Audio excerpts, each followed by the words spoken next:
Chittagong press club Bangladesh photo journalist অ্যাসোসিয়েশনের যে উদ্যোগ, এটা অসাধারণ উদ্যোগ।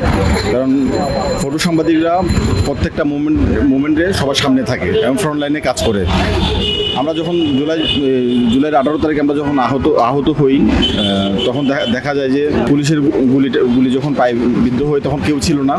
খুব কষ্ট করে ওখান থেকে মেডিকেলে আসতে হয় এবং প্রত্যেকটা সাংবাদিক, আমাদের যে ফটো সাংবাদিকরা আছে এবং প্রত্যেকটা সাংবাদিক ফ্রন্ট লাইনে কাজ করতে হয় এবং নিজের জীবনের ঝুঁকি নিয়ে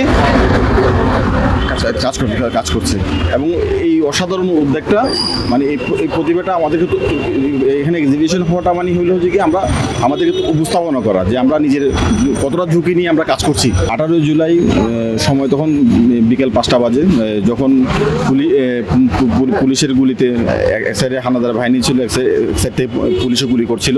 পুলিশের গুলিতে যখন পায়ে আহত হই তখন আমি বদ্রাট মোড়ে অনেকক্ষণ পড়েছিলাম। আমার আশেপাশে কেউ ছিল না। তখন আমার দুজন সাংবাদিক, একজন ডেইলি স্টারের মিজান ভাই, একজন হলো যে কি বাংলা নিউজের মিজান ভাই, দুজন আমাকে ধরে, খুব কঠিন অবস্থা ছিল তখন, নিয়ে যাওয়ার মতো কোনো পরিবেশ ছিল না। আমার পায়ে দিয়ে অগোচরভাবে রক্ত পড়ছিল। তখন চিরং মেডিকেলে নিয়ে যায় আমাকে। প্রায় 2 ঘন্টা পরে গিয়ে আমি হুঁশ আসে যে আমি এখন আছি, বেঁচে আছি। তখন মুহূর্তগুলো আসলে বলা যায় না তখন বেঁচে থাকবো কিনা, বা এই ঠিক একইভাবে মানে মাঠের মধ্যে ছিলাম। তখন আসলে কি বেঁচে থাকবো কিনা বা বেঁচে ফিরতে পারবো কিনা কল্পনা করতে পারি নাই। পরম আল্লাহর রহমতে এখনো পর্যন্ত বেঁচে আছি। আমরা তো সবাই এখানে সব ফটো সাংবাদিক। আমি যারা ঢাকা ছিলাম বা ঢাকার বাইরে যারা ছিল, ফটো সাংবাদিক অ্যাকচুয়ালি মূল দায়িত্ব পালন করেছে। যদি ফটো সাংবাদিকরা ছবি না তুলতো আজকে আপনারা বা আমরা কারো দেখতে পারতাম না। যাই হোক, আমাদের এখানে যে ছবি দেখছেন তার চেয়ে দ্বিগুণ ছবি আমাদের ঢাকায় এখনও আছে। আমরা হয়তো জায়গার অভাবে বা অথবা অন্য কারণে আমরা শু করতে পারি নাই। আপনারা যদি মনে করেন যে কখনো ঢাকায় আসেন, অবশ্যই আপনাদের অবশ্যই ছবি দেখাবো। আজকে যে ছবিগুলির কথা বলছে, আপনারা জানেন যে একটা কথা আছে, ছবির কথা বলে। আসলে সত্য কথা, একটা নিউজের চেয়ে একটা ছবি অত্যন্ত কথা বলে এবং গুরুত্বপূর্ণ কথা বলে। আমি মনে করি বাংলাদেশে যারা আছেন তাদের ছবিগুলি দেখুক, বুঝুক।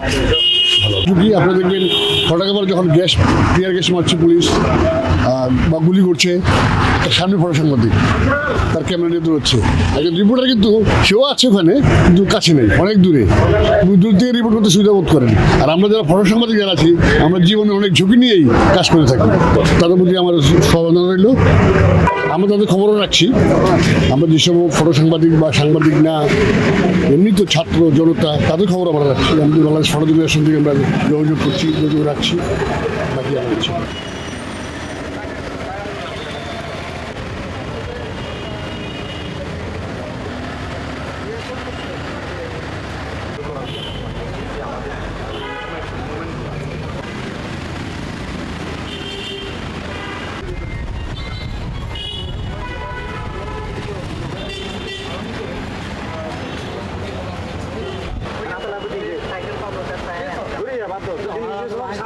একজন অস্ত্র, আখর রেখে একজন অস্ত্র